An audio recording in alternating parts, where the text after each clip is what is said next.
Hello there. I'm sure you've noticed that there's been absolutely no mention of last weekend's pensioner insurgency, neither the mainstream media or during the government's daily coronavirus briefings. But that doesn't mean it didn't happen, or that the authorities haven't already sprung into action in order to crack down on the insurrection. Yesterday I received this chilling video message from Milton Howarth, a resident of the Heavenly View sheltered accommodation village in Ulverston, in Cumbria. I remember well. It was halfway through the first Covidian period. Two of Johnson's jackboots came to my door, asking me if I knew the whereabouts of Jane Brownlee. I looked them both in the eye and I said, I am Jane Brownlee. Je suis Jane Brownlee. Ich bin Jane Brownlee. When I tried to contact Milton, I was told by the management that nobody of that name had ever lived there, and that any further inquiries should be redirected to the Ministry of Re-Education and Enlightenment in Whitehall.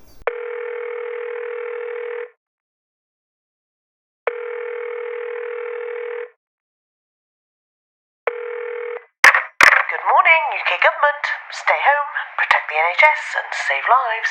Yes, hi. Could you put me through to the Ministry of Re-Education and Enlightenment, please? Please hold.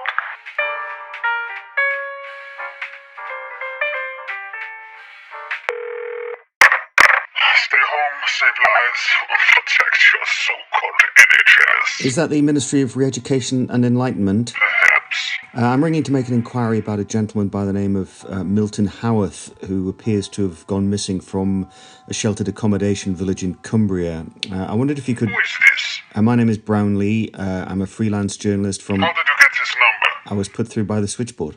Please hold.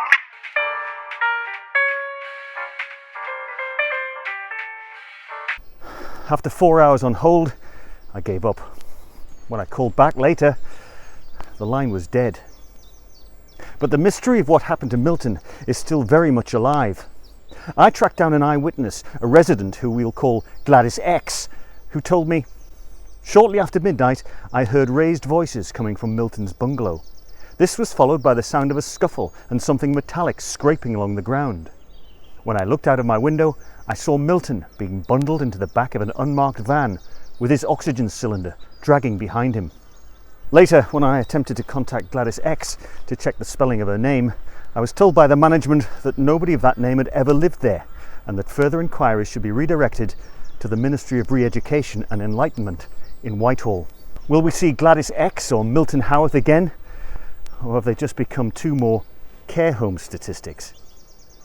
It would be nice to think that one of my colleagues in the national press might have the guts to ask the question at tonight's government briefing, but on current form, I doubt it. They appear to have just one question about PPE supplies, which they've now asked 4,275 times, an increase of 984 on this time last week. As for me, well, I shall continue to ask the questions Robert Peston and his lily-livered friends dare not. And if you have any information you think that might be of interest, please call me on the following number,